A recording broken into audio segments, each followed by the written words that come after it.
Agora o NTV News. Levantamento mostra redução nos furtos de motocicletas em Patos de Minas. Caso de estudante que teve celular recolhido por escola vai parar na delegacia. E a gente mostra também. Biblioteca Municipal promove atividades para incentivar a leitura. 20 anos depois do primeiro emoji, eles estão cada vez mais comuns nas conversas virtuais. Mega Sena sorteia prêmio acumulado de 50 milhões de reais. Os descontos e parcelamentos de dívidas na rede bancária por meio do Desenrola Brasil. Entupimento de rede provoca vazamento de esgoto no centro de Patos de Minas. Moradora do residencial Monjolo reclama de descarte irregular de lixo. Com baixa procura por vacina, a Secretaria de Saúde promove mutirão de imunização. O RT corrige deficiências do time para a sequência do módulo 2. E a celebração do Dia Nacional do Futebol, esporte que move milhões de apaixonados. Estas e outras notícias agora no NTV News, que está começando.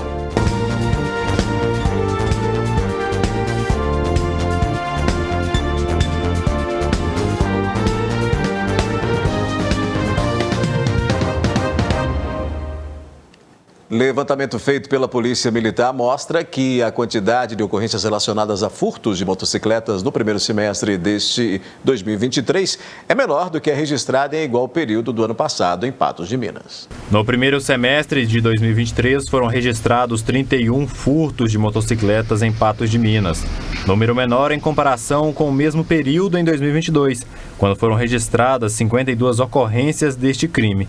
No primeiro semestre desse ano, de 2023, foram registrados aí 31 furtos de motocicleta. Lembrando que esse número representa uma redução de 40% em relação ao mesmo período no ano de 2022. Não se tem registro se quem pratica este crime é a mesma pessoa. Dos 31 furtos, 11 motocicletas foram recuperadas. O que se sabe é que os autores, na maioria das vezes, praticam o desmanche do veículo. Eu friso também que dessas 31 motos furtadas em 2023, 11 foram recuperadas, né? Isso significa mais de um terço do total que foram furtadas. As nossas equipes nos patrulhamentos, nas ações rotineiras, né? Nas blitz itinerantes e paradas, a gente conseguiu recuperar 11 dessas 31 motocicletas que foram furtadas. Evitar estacionar em locais pouco movimentados é uma medida de segurança que pode ser tomada para evitar a ação dos criminosos. As nossas equipes realizam patrulhamento ordinário todos os dias. A gente orienta aí aos proprietários de motocicleta a tomarem os devidos cuidados com o veículo. Por exemplo, nós temos situações em que o proprietário estaciona o veículo quando ele apresenta algum problema mecânico e deixa essa motocicleta estacionada em via pública por 2 dias, mais de um dia, até que ele consiga alguém para dar o socorro aí no reparo dessa motocicleta. Isso facilita a ação de infratores. Lembrando que o nosso trabalho é ordinário, é ininterrupto de 24 horas por dia, mas a gente conta com a ajuda dos donos, dos proprietários de motocicleta para dificultar a ação de infratores aí. Como nós conversamos, eles usam diversos meios, algumas vezes até danificam ali o local onde é inserida a chave na ignição da motocicleta e conseguem evadir com o veículo furtado. Uma estudante de João Pinheiro teve o celular recolhido pela escola e o caso foi parar na delegacia. Ela deixou o aparelho em modo de gravação de áudio e o que foi capturado revoltou professores e a família da adolescente. A Giovana fazia uma prova de matemática e, segundo ela, utilizava o celular para acessar a calculadora científica. O bimestre todo foi usado calculadora do telefone. A escola não exigiu essa calculadora e eles nem têm disponibilidade de tanta calculadora para uma sala toda. Para evitar contratempos, a Giovana colocou o celular em modo de gravação de áudio. Eu imaginei que poderia ter algum problema ali, aí eu gravei para me resguardar. Não pode, durante a prova, pegar o celular. Isso aí não pode, né? Só que se eu não pegasse o celular ali, eu tava com medo de ter uma nota baixa, zerar a prova, porque realmente não dava para fazer sem. E como a escola não ia dar, eu peguei e coloquei para gravar, porque se acontecesse alguma coisa ali de me prejudicar, aí seria a palavra da professora contra a minha. Sim. Né? Eu imaginei que seria melhor, então, eu começar a fazer uma gravação. Fiz gravação de áudio. Fui retirada de sala e me levaram para lá. Para a sala da direção. E lá estava a diretora, a vice-diretora e essa professora, né? Lá eles ficavam me questionando, porque na gravação é citado também o nome de outro professor. O diálogo gravado gerou confusão e revolta. a diretora falando com a vice-diretora que eu era revoltada porque não tinha convivido com o pai e que eu não dava certo com a mãe. O que minha vida pessoal interfere na vida estudante da Giovana? Nada. Minha vida não tem que ser exposta na escola, não. Isso é um problema meu, pessoal meu. No áudio gravado, as pessoas que falam dizem reconhecerem a necessidade do uso da calculadora científica e a dificuldade da prova. Os meninos têm calculadora? Não tem calculadora e calculadora não é um material que nós pedimos no início como material escolar. Né? Então, assim, não tem como a gente exigir. De repente, você vai ter que desconsiderar as questões que tem calculadora. Para que professor dá uma questão dessa na prova? Para quê? Para quê? Né? Eu ia vir aqui para te Esse carrasco demais. Segundo mãe e filha, após o ocorrido, elas assinaram um documento na escola que dizia que Giovana teria sido induzida a fazer a gravação por uma professora. Mas a aluna nega. No diálogo gravado, os nomes de professores foram citados. Eles tiveram acesso ao diálogo e levaram o caso à polícia. Realizei um boletim de ocorrência contra a direção, né? Tive acesso a uns áudios de uma gravação, a qual eu entendo que foi homofóbica, foi também colocado os nomes como pilantra, besta, né? E eu não sou nenhum pilantra, nenhum besta, pelo contrário, eu tenho um nome, né? Eu sou um servidor público que devo ser tratado com respeito. O primeiro eu fiz dia 10, que foi logo após o incidente aí com a aluna, né? Esse aqui eu fiz, foi na quinta-feira, devido a um ocorrido que aconteceu na quarta-feira na escola, onde eu fui chamada sem ter noção do do assunto que se tratava, que foi uma oitiva com 2 inspetoras vindas da CRE de Paracatu. Elas chegaram até no início me intimidando, né, também, querendo me pressionar a querer gerar provas contra mim. Falaram, inclusive, que tinham 3 denúncias contra mim, ali justamente para querer até me exonerar. Então, eu fui registrar esse boletim de ocorrência, porque até então, quando eu fui chamada lá e eu não sabia do que se tratava, eu pedi ajuda até para chamar a polícia, porque ali dentro da escola, como eu já estou sendo perseguida, eu inclusive tenho até aqui que eu protocolei na regional de Paracatu, a minha questão da denúncia de assédio moral, então eu já estou sendo perseguida há muito tempo, então eu vou para a escola, eu não sei nem o que vai acontecer comigo. Em nota, a direção informou que o fato ocorrido foi encaminhado aos órgãos competentes para a apuração, que está sob sigilo e que, como envolve participação de aluno menor de idade, a escola não tem autorização para comentar. Pelo menos 2 pessoas foram detidas por envolvimento em um caso de ameaça de morte em Patos de Minas. A ocorrência foi registrada no bairro São Francisco. De acordo com a Polícia Militar, um homem de 23 anos teria ameaçado o ex-namorado da atual companheira. O suspeito teria ido até a frente da casa da vítima e enviado um vídeo marcando o encontro entre os 3. As nossas equipes foram acionadas por uma vítima que alegou ter sido ameaçada pelo atual companheiro da sua ex-esposa. No local, as nossas equipes visualizaram um vídeo na qual realmente o autor faz as ameaças e iniciaram os rastreamentos. Nas proximidades do local foi localizado um veículo de cor preta, com 2 autores no seu interior. O veículo foi abordado. No veículo foi encontrado um galão de álcool e um coldre de arma de fogo. Diante dessa iniciada suspeição, as nossas equipes abordaram o veículo, acionaram o apoio inclusive dos cães adestrados aqui do 15º Batalhão e com esse apoio foi localizado um revólver calibre 22 no painel do veículo. O suspeito acreditava que a vítima e a atual companheira mantinham um relacionamento. A motivação são essas que eu disse, são os desentendimentos conjugais. A vítima teve um relacionamento com a atual companheira do autor das ameaças. O suspeito de 23 anos e o primo dele de 21 anos que estavam dentro do veículo foram conduzidos para a delegacia. Eles podem responder pelo crime de ameaça e porte ilegal de arma de fogo. Os 2 autores foram presos, em flagrante delito, encaminhados à delegacia juntamente com a arma localizada no interior do veículo. O vídeo, no qual o autor faz essas ameaças à vítima foi disponibilizado por e-mail para a delegacia de polícia, que fará aí as providências subsequentes ao registro da ocorrência. Depois do intervalo, a Biblioteca Municipal promove atividades para incentivar a leitura. E 20 anos depois do primeiro emoji, eles estão cada vez mais comuns nas conversas virtuais.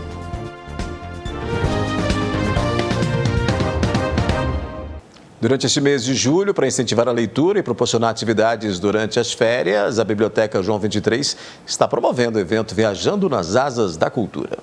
O projeto Viajando nas Asas da Cultura visa incentivar o hábito da leitura e proporcionar momentos de família neste período de férias. É trazer, os jovens e as crianças para a biblioteca agora nas férias, já que eles têm uma disponibilidade.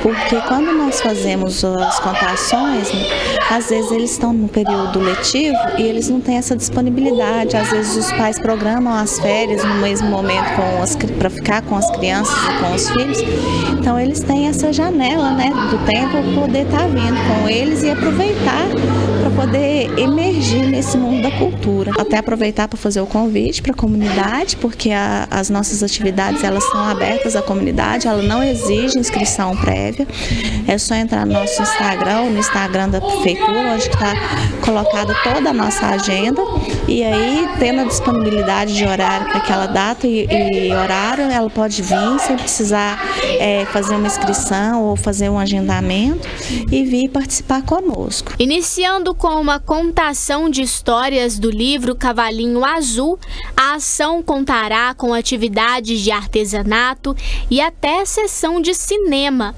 E acontecerá também nos dias 20, 21, 24, 25, 26, 27 e 28 de julho, às 9 e às 15 horas. Sempre depois das contações de histórias, nós temos alguma oficina, alguma atividade complementar. Nós temos também a projeção de filmes, que nós vamos ter 4 dias que nós teremos projeção de filme com pipoca, onde que as crianças e os jovens podem relaxar, se recostar e aproveitar o momento. E porque a biblioteca pública, na verdade, ela não é somente um ambiente de leitura, ela é um ambiente de cultura em geral. Então, é um ambiente de cultura, de lazer, de leitura, um ambiente para que eles possam fazer essa imersão. Nós teremos também uma oficina que vai ser bem diferenciada, que vai ser no dia que a nossa colaboradora Silmara vai desenvolver a oficina, que é no dia 26, que além da contação de história, ela vai fazer uma atividade de artesanato, de mosaico, que vai ser feita na área externa da biblioteca, em que as crianças vão trabalhar com elementos da natureza. Então ela vai ser bastante significativa, que a gente vai trabalhar a consciência. Aproveitando também para aqueles que queiram fazer o cadastro na biblioteca, basta levar a documentação necessária no dia da visita. Sempre que a pessoa vem participar de nossas atividades, às vezes ela gosta tanto do nosso espaço, acha ele tão acolhedor, que às vezes ela quer fazer o cadastro, mas não tem a documentação necessária. Então, sempre que a gente vai falar da Biblioteca João 23, nós falamos do que é necessário para o cadastro. Então, é só a pessoa que for maior de 18 anos trazer o documento de identificação com foto e o comprovante de residência atualizado. Se for menor de 18 anos, é interessante que venha acompanhado do responsável legal, pai, mãe ou responsável, ambos portando os mesmos documentos. Com certeza você já ouviu falar e usa, várias vezes por dia durante trocas de mensagens no seu celular. Estou falando dos emojis, as famosas carinhas usadas nas conversas virtuais, surgiram há mais de 20 anos e passaram por várias mudanças até chegarem aos padrões atuais. Eles podem expressar emoções, representar animais, alimentos, objetos e muitos outros elementos presentes no nosso dia a dia.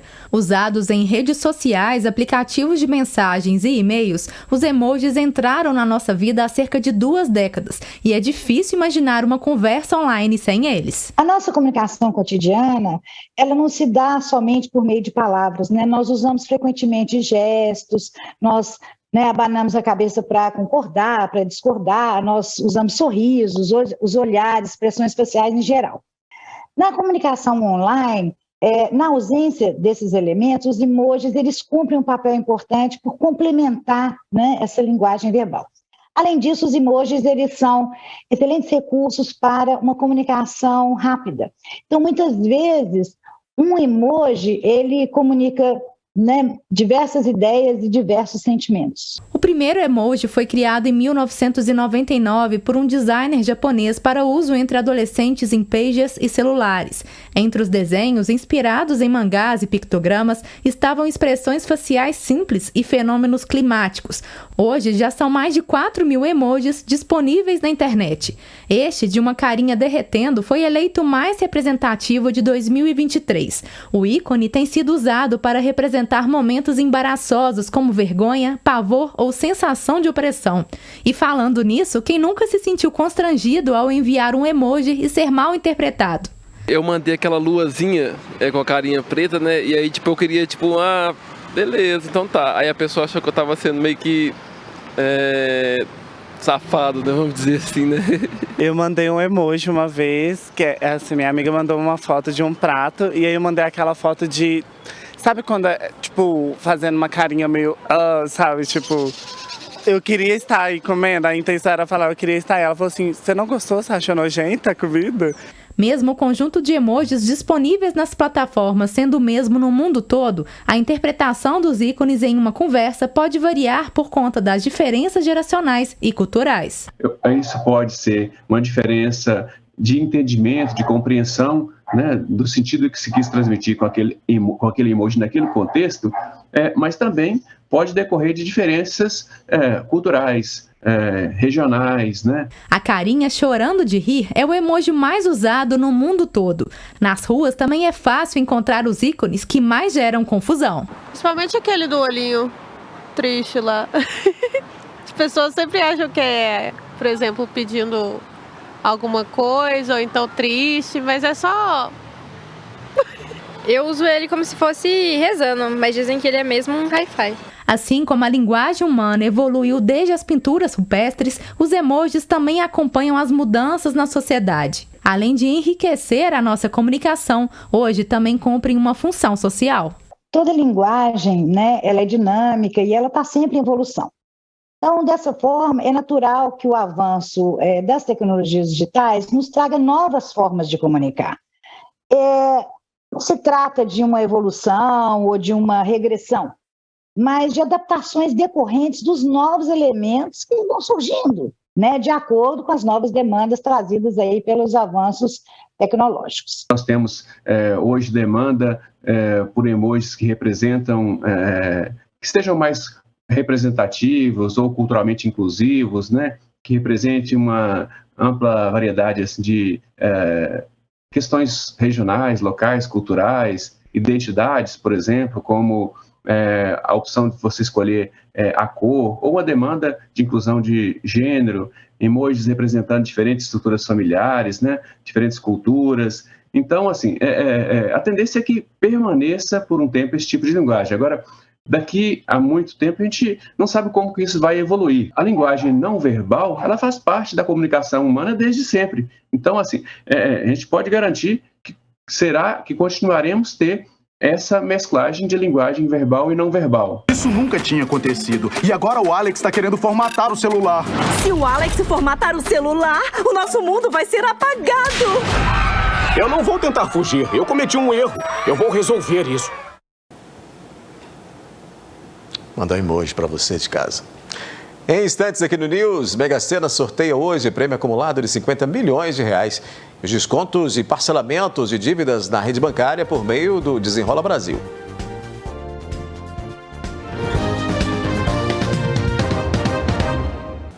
Com o objetivo de discutir o piso da enfermagem, a Câmara Municipal de Patos de Minas realiza nesta quarta-feira uma audiência pública.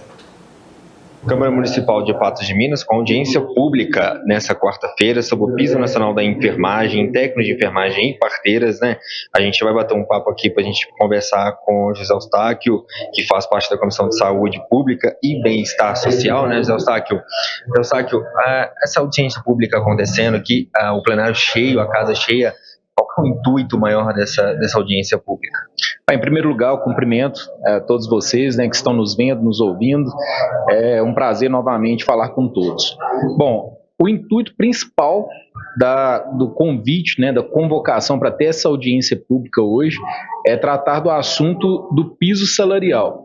É evidente que a gente existem diversos outros assuntos que a gente deve tratar também em relação aos enfermeiros, aos técnicos de enfermagem, aos auxiliares, também chamados de parteiros e parteiras, que é a questão das condições de trabalho também. Mas o assunto principal é o piso salarial da categoria. Nós sabemos que esse assunto estava travado, né, para usar uma linguagem mais simples, com o ministro Barroso, no Supremo Tribunal Federal, justamente para discutir a questão do repasse dos estados e municípios, que seria um valor muito grande, né? Então, os estados e municípios tinham essa preocupação. Mas após a sanção, né, do presidente desse projeto, após sancionada a lei, a previsão para recebimento de todos esses profissionais é agora em agosto. Mas a gente precisa ressaltar também a importância que é a profissão exercida por todos os enfermeiros, técnicos de enfermagem, parteiros e parteiras, que ficou muito claro para nós, ficou evidenciada essa importância com a pandemia, né? Eles foram verdadeiros heróis, eles trabalharam na linha de frente, tratando, né, todas as pessoas, cuidando de todas as pessoas que foram acometidas pela Covid-19. A gente sabe da importância que é isso, né? Então, o pessoal da enfermagem, todos que estão aqui representando eles, é importante esse momento também junto com vocês, vereadores, para que todo mundo possa entender os dois lados, né?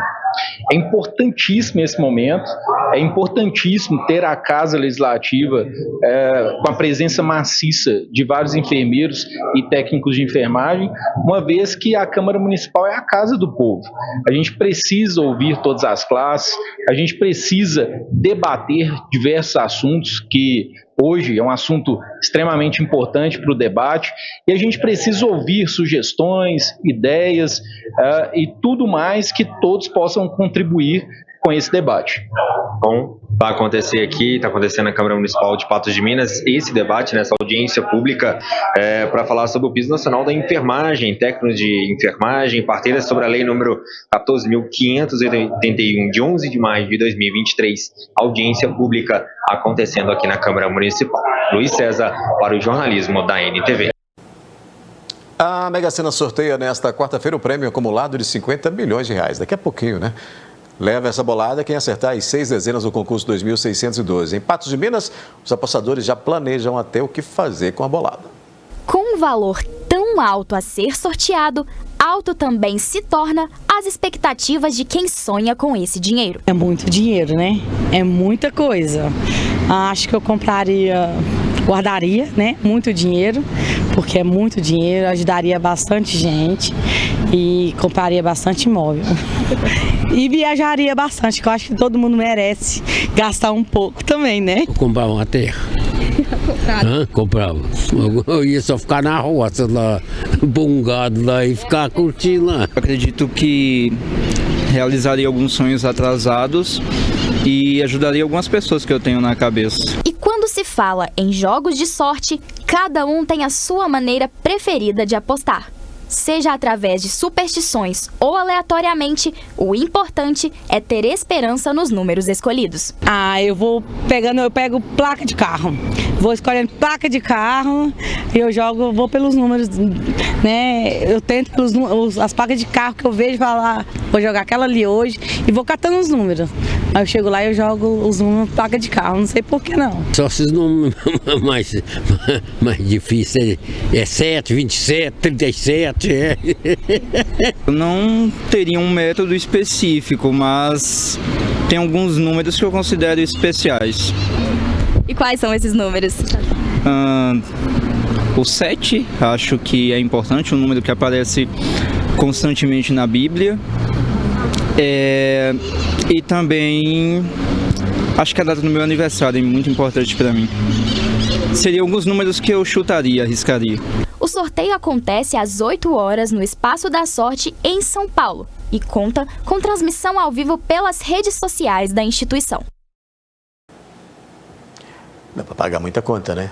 Afinal de contas, Minas Gerais é o estado com mais pessoas endividadas. 94,9% da população tem dívidas a pagar. Lançado pelo governo federal, o programa Desenrola Brasil tem o objetivo de limpar o nome de pelo menos 70 milhões de brasileiros endividados. O programa Desenrola Brasil é o programa voltado para a renegociação de dívidas de pessoas físicas. O programa é dividido em faixas. A primeira abrange pessoas com dívidas de até R$ 5.000 e com renda de até 2 salários mínimos, ou estejam no cadastro único, e que pode ser qualquer dívida.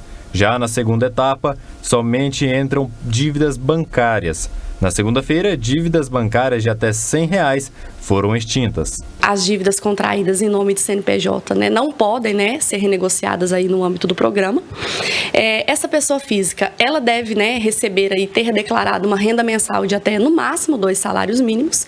E as dívidas, que podem ser renegociadas dentro do programa, são somente aquelas contraídas, e negativadas entre o período de 1 de janeiro de 2019 até 31/12 de 2022. Então, as dívidas contraídas ou negativadas aí no ano de 2023 não podem aí ser renegociadas. De acordo com o governo federal, cerca de 30 milhões de pessoas devem ser beneficiadas com essas renegociações, totalizando cerca de 50 bilhões de reais. Ainda de acordo com o governo federal, será oferecido às instituições financeiras um incentivo regulatório. Os bancos, atualmente, noticiam que as 5 maiores instituições financeiras do Brasil aderiram a esse programa. E uma das condições para se aderir a esse programa é que os bancos baixem todas as dívidas de até R$ 100 que tiverem pendentes. Essa providência, ela acredita beneficiar imediatamente 1,5 milhão de pessoas que estão com seus nomes negativados por valores mínimos. Mas isso só se refere a débitos com instituições financeiras. Inicialmente, o Sicoob Credicopa, no nível aí central, aderiu apenas à faixa 1. Essa faixa 1, ela tem previsão de início para o mês de setembro de 2023. A pessoa física, que leu lá e entende que está apta a participar aí do programa, ela vai acessar o site do gov.br e vai fazer a sua adesão. Outras condições, seja condição de parcelamento, taxa de juros, parcela mínima aí, para o caso, ela vai ser específica, de acordo aí com a situação. Para participar do programa, o devedor deve se inscrever no site gov.br e verificar se a instituição que ele deve está cadastrada no site. Caso não esteja, o devedor será redirecionado a outros sites para poder quitar os débitos. Já o credor deve também se cadastrar no site e cadastrar o devedor. A inscrição no site gov.br. Tanto os devedores que queiram participar pode acessar o site e se cadastrarem, desde que tenham a certificação prata ou ouro. Essa certificação é fácil, lá dentro do sistema mesmo, a gente vai conseguindo obtê-la. E os devedores devem cadastrar aqueles inadimplentes, o valor das dívidas atualizadas até 31 de maio de 2023 e esperar os próximos passos. A operacionalização desse sistema, de fato, acontecerá a partir de setembro desse ano. Nós estamos em período de inscrição, tanto dos devedores que queiram participar, como dos credores. O credor tem uma imensa vantagem. Ele haverá de dar um desconto, esse desconto há de ser substancial para que ele participe. Vai ser feito um leilão, o governo vai optar por aqueles que fizerem, que concederem os maiores descontos. Ele vai receber à vista. Ou seja, porque o devedor vai pagar com recursos próprios. Agora, se o devedor optar por parcelar, ele vai parcelar por uma entidade financeira. E esse parcelamento vai ser em até 60 parcelas, ou seja, 5 anos para pagar aquele débito que ele tiver. E o credor vai receber à vista, seja através do banco, seja porque o devedor optou pagar com recursos próprios. A meteorologia prevê manutenção do tempo seco e estável. Vamos conferir então os detalhes na previsão do tempo. Previsão do tempo. A quinta-feira deve ser de céu com muitas nuvens nos municípios do Alto Paranaíba e Noroeste Mineiro. De acordo com o IMET, a umidade relativa do ar registra 40%. A previsão para Patos de Minas é de mínima de 14 e máxima de 27 graus. Em Vazante, variação de 16 a 28. Em Tiros, de 15 a 26 graus. Em Presidente Olegário, de 14 a 28. E em Guimarães, mínima de 13 e máxima de 26 graus nesta quinta-feira.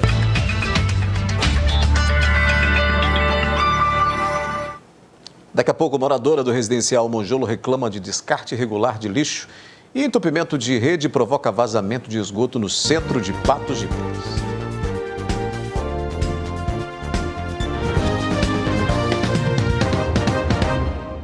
Em meio à imensa movimentação na principal rua de Patos de Minas, um vazamento de esgoto no centro da cidade gerou reclamações nesta quarta-feira.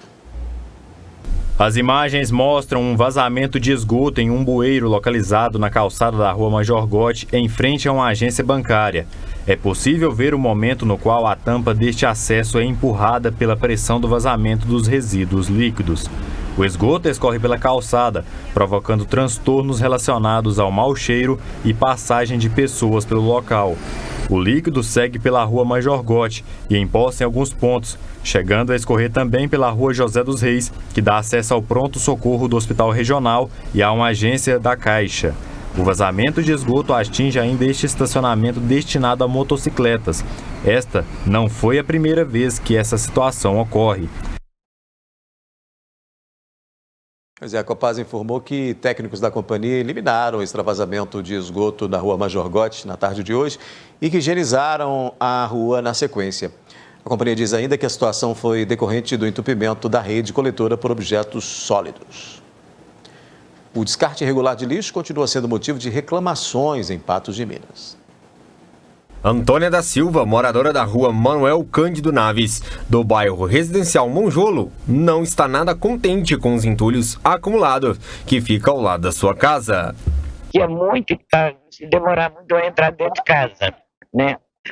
Vai entrar dentro de casa o lixo, para eles ter dó e vir limpar. Isso aqui é só passar uma máquina, jogar dentro do buraco aí, ou a lâmpada do poste, porque isso aqui tá cheio de bicho, de inseto, tudo está entrando para dentro. Eles têm que ter dó, não deixar as pessoas ficar desse jeito, não. Eu tenho problema de pulmão, então essa poeira aqui está acabando comigo, tá? E pedir para eles não jogar lixo não adianta, você levanta, tem mais lixo e mais lixo. Durante a reportagem, foi feito flagrante de um descarte de entulho irregular no local, por um trabalhador que estava em uma obra próxima. A moradora informou ainda que diversas vezes, junto com os vizinhos, foi realizado a limpeza do local. Eu e os vizinhos juntamos aqui e pagamos de tirar lixo daqui com tudo, sendo que só eles vêm com a máquina aqui e jogar para dentro do buraco lá, até bom que topa o buraco, né? Fica melhor. Silvia relatou que diversos animais peçonhentos já foram encontrados em sua residência. Tem direto, aquele escorpião, né? Escorpião, cobra, tudo nós já pegou dentro de casa. Rato, você precisa ver tanto de rato tem aí. Eu vivo comprando veneno e arrumando, sabe, para poder acabar com os ratos. E vem tudo do mato aí, ó. Vaca, parecendo fazenda, sei da carrapato, da bicho que pé, tudo na gente aí, ó. A moradora reclamou também da falta de iluminação no local, que segundo ela, foi retirada sem motivo. Eles não fazem nada. Eu já pedi para arrumar a luz aí, eles tirou o braço da luz. Não, falei igual onde estava arrumando aqui. Eu vou ver se está no nosso cronograma. E cronograma é nós que aqui, tanto no escuro como no lixo. Ela cobra providências para que o problema seja resolvido. É providência mais rápida possível. E eles limpa e joga lá e colocar uma placa. É proibido jogar lixo. Pois é, por meio de nota, a Prefeitura informou que a demanda foi repassada ao setor responsável por essa fiscalização. O local, segundo o texto, não é da Prefeitura e a limpeza foi inserida no cronograma. Um incêndio atinge, neste momento, a Mata do Catingueira, em Patos de Minas. Volta a atingir, né? Porque no passado, aí, por diversas vezes, a gente já registrou incêndio naquele local. O Luiz César está lá acompanhando e traz as informações. Boa noite, Luiz. Boa noite, Odair. Estamos aqui direto da Mata do Catingueiro, onde começou no início da noite de hoje um grave incêndio, né? Um incêndio de enormes proporções, como a gente pode perceber aqui, incomodando bastante a população das casas que tem aqui de frente. Esse incêndio, a gente já está aqui fazendo presente, acompanhando os trabalhos dos bombeiros que já estão trabalhando lá. Já chegou o caminhão do bombeiro, vários carros do bombeiro para poder fazer esse trabalho aqui na Mata do Catingueiro para conseguir apagar o quanto antes essa chama E também a gente já viu um pessoal do meio ambiente aqui que está acompanhando, enfim, muitos pessoal trabalhando aqui para tentar o quanto antes conter essas chamas aqui, né, Odair? A gente sabe que, infelizmente, Matos do Cantigueiro sempre sofre com essas queimadas em épocas de seca, igual essa que a gente está vivendo, e aqui acontece mais uma vez nesse ano, né, infelizmente. Então, os bombeiros seguem o trabalho aqui para poder apagar isso o quanto antes. A população aqui do lado de fora também tentando ajudar de alguma maneira, e a gente vai trazer mais detalhes e toda a matéria completa amanhã no 30 Minutos, também no programa do Gui Boaventura. Odair. Obrigado, Luiz, pelas informações. A seguir, aqui no News, o RT corrige deficiências para a sequência do módulo 2 e a celebração do Dia Nacional do Futebol, esporte que move milhões de apaixonados. Depois de vencer o Itabirito em casa, o RT faz o jogo de volta contra o Gato do Mato no sábado, às 14h30. Faltando 5 rodadas para o encerramento da hexagonal final, a cobrança de penalidades está entre aqueles pontos a serem corrigidos pelo Trovão Azul. No futebol, o pênalti é a falta suprema para a equipe, assim como o cartão vermelho é a punição máxima individual aplicada para jogadores. Deve ser marcado toda vez que houver uma falta dentro da grande ou da pequena área que favoreça o time adversário ao do goleiro que defende a baliza de tal área. Os jogadores que cobram pênalti são selecionados pela equipe de acordo com o seu desempenho no jogo. Já tem alguns atletas que já batiam e treinavam pênaltis, né, no decorrer da carreira, né? Então esses atletas têm certa frequência de cobranças nas semanas de treinamentos, né? Então eles sempre treinam, são em torno de 5 a 6 atletas ali que tem uma frequência maior de cobranças de pênalti. Durante 3 oportunidades de pênalti, a URT não conseguiu pontuar durante o Campeonato Mineiro Módulo 2, mas a equipe já trabalha ao longo desses últimos dias táticas para reverter a situação. Isso foi surpresa pra gente, né? Perder os 3 pênaltis, né? 3 oportunidades que a gente teve, a gente perder as 3, né? Primeira com o Robinho, que era o artilheiro, estava confiante, né, para fazer essa cobrança e perdeu. O segundo foi com o David, que foi um dos melhores, se não o melhor aproveitamento de pênaltis naquela semana, e teve a oportunidade, todos os atletas deixaram para que ele cobrasse. Ele cobrou como ele sempre faz, mas também foi com um pouco de força a mais, a bola subiu em excesso e perdeu também. E o Giba também, que é um atleta já mais experiente, já tem alguns pênaltis na carreira, né, que também teve a infelicidade da bola na trave, né, mas todos eles você vê que não foram pênaltis simplesmente entregues para o goleiro, talvez tenham perdido por tentar tirar demais do goleiro, né, tanto o Robinho e o David colocaram um pênalti mais alto, um pênalti realmente de risco, né, buscando o ângulo, então a bola subiu um pouquinho mais, saiu, e o Giba, né, tentou tirar, deslocar um pouquinho mais o goleiro, botar um pouco mais pro lado, e a bola terminou batendo na trave, né, mas a gente mentalmente, a gente entende que faz parte, só quem vai errar é quem tá tentando lá, e hoje a gente tem feito, né, nessa semana, cobranças diárias, né, um pouco mais de volume para que eles possam estar aprimorando cada vez mais essas cobranças. Além desse ponto, a equipe também trabalha as estratégias para encarar o Itabirito no próximo sábado, às 2h30 da tarde, fora de casa. Um jogo que pode mudar um pouco da característica do que a gente vem propondo, né, nas partidas, que é um jogo mais apoiado, de posse, só que lá o campo está em condições, né, piores do que está o nosso aqui, está difícil de jogar. Todos os jogos que a gente acompanhou, que a gente estudou, praticamente não teve jogo, é mais jogo de primeira e segunda bola, então é um jogo que a gente não tem tanto costume, então a gente está aproveitando a semana para poder aprimorar um pouco disso, né? A gente foi bem, né, nessas ações aí já no jogo passado, né, ganhando muita primeira, segunda bola, após perder já reagir imediatamente para poder não sofrer transições, então a gente está dando uma aprimorada nessas ações aqui e armando já, preparando as estratégias para tentar surpreender os adversários. 19 de julho é o Dia Nacional do Futebol. Por falar no assunto, né? Esporte mais popular do Brasil, ele exerce sobre milhões uma paixão que é inexplicável. A data foi escolhida em 1976 em homenagem ao time mais antigo do país, o Esporte Clube Rio Grande, que foi fundado em 19 de julho de 1900. A tradição do futebol em nosso país começa de berço e atravessa gerações, formando grandes lendas conhecidas mundialmente e fazendo parte do dia a dia dos brasileiros. A primeira coisa que o pai quer é comprar uma camisa de um time de futebol para a criança. E ali começa a ser, chamado para ser torcedor de algum time. E nós somos conhecidos no mundo como o país do futebol.